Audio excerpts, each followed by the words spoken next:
Hello, my name is Mr. Tom, and we will be talking about F and the Fantastic Four issues that are really good, and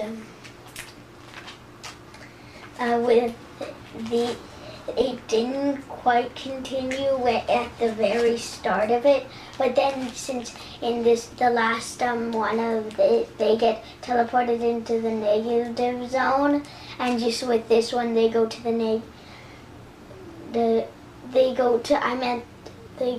negative zone 2, was it? Yeah. And then that's where wasn't that where he got into the planted into the rocks? Yeah, that's right, because both the issues, they kind of tie in. Now that we're caught up on Fantastic Four, and we're reading FF, we're seeing more how they interrelate, how the stories interrelate with each other.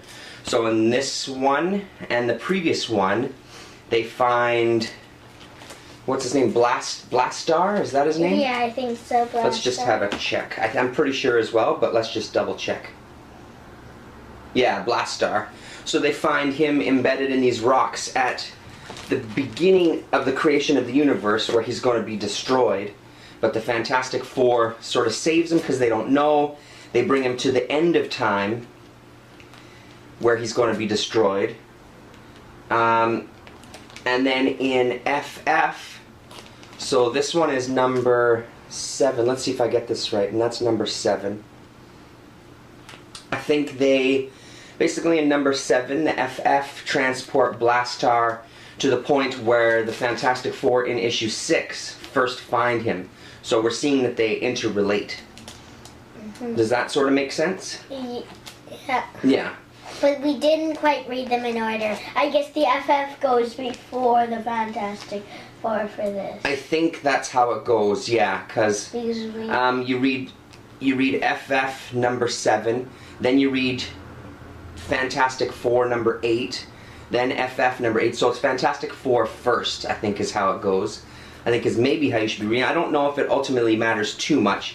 It's just you kind of read them both together, which kind of makes the story even better, eh? Mm-hmm. Like we were kind of liking FF, or whichever one, FF, we were kind of liking FF already.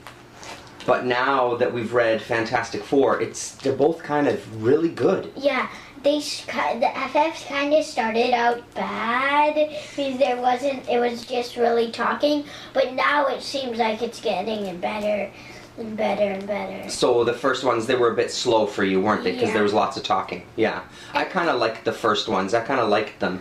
It started there was a couple where it was losing me a little bit, but now it's at the point where it's really good. And this issue, what did you think of this one? This was a good one, and in this issue, because I think I know, and then it's getting even better because FF wanted to end Doom, and so I think they're gonna have a battle with Dr. Doom. I think so, yeah, and that's the last page, eh? Yeah. Where Dr. Doom is confronting Johnny Storm, right? Is that who he's talking to? Tell me about this so-called FF and their plan to end Doom. Ba-da-da-da, Alex Powers, who he's talking to. So yeah, that'll be very cool. This was a really good issue.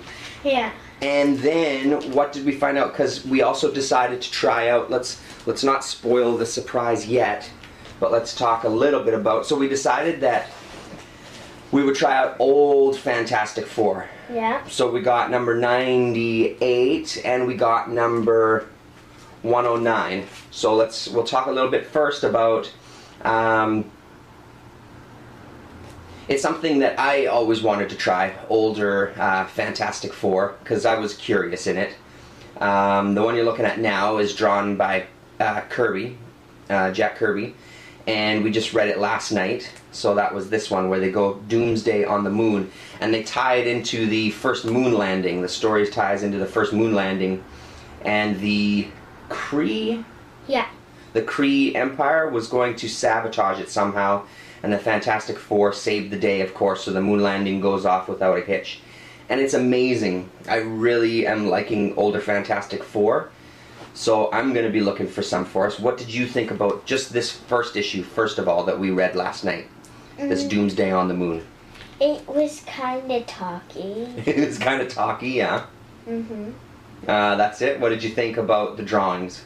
Oh, they were good. Yeah. I like how they did the picture of the Kree guy. It looked like yeah, the Sentry. Yeah, it looked like Machine Man more. It did look a little like a Machine Man, but it was a really good drawing, eh? Yeah, I really liked it as well. Yeah. So when I picked up these 2 issues, I just randomly picked up 2 that I thought would look cool. At the same time, that same day, I also picked up FF. And I swear to you, I didn't do it on purpose. Number 109, if you want to hold that one right beside it, if you look here, I'll hold this one, you hold FF. So right about there. Yeah, and see the Annihilus guy saying, once you have found me, you will never return. Once you have found me, us, you will never return. Say something, She-Hulk. How do we get within clobbering range? Say something, Stretch. How do we get within clobbering range? And then move your finger a little Oh, sorry, yeah. He's waiting for us, but we can't turn back. And then he said, they're waiting for us, but we can't turn back.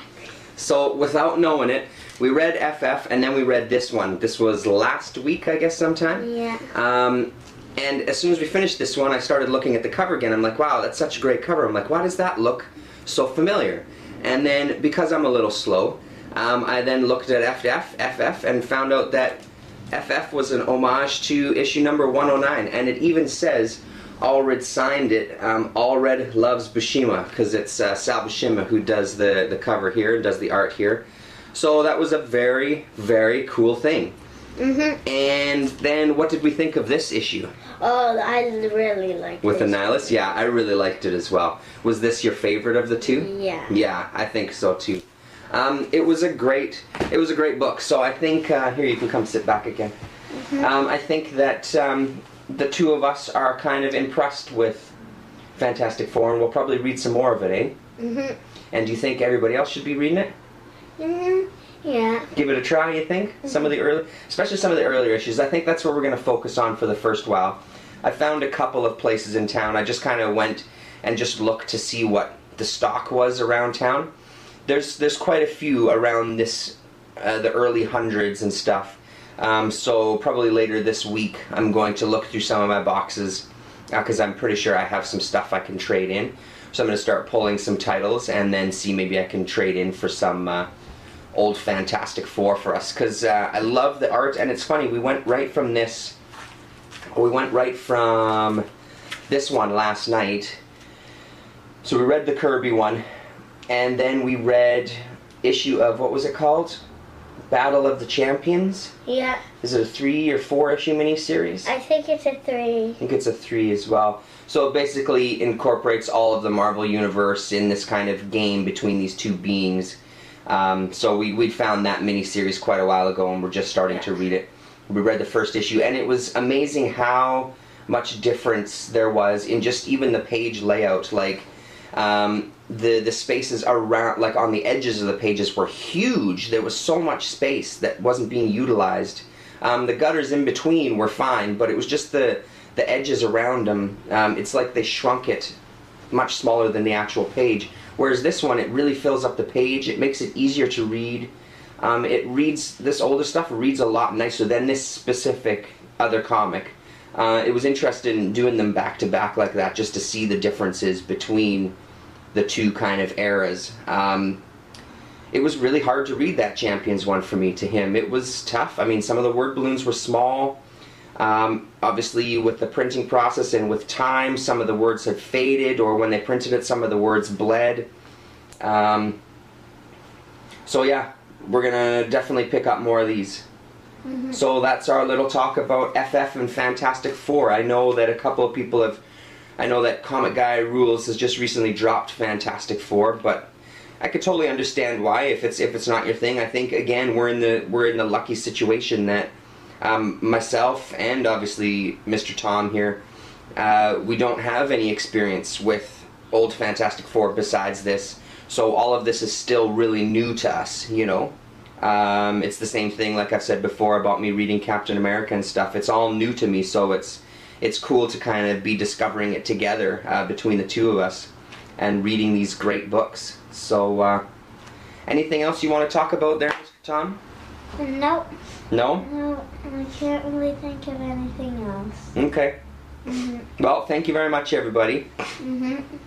And so Fantastic Four issue 109, if you're interested in picking up or hunting down that issue, that's the homage to FF, that FF number 7 pays homage to. So yeah, thanks a lot, and we'll talk to you soon. Yeah. Okay, bye. Bye.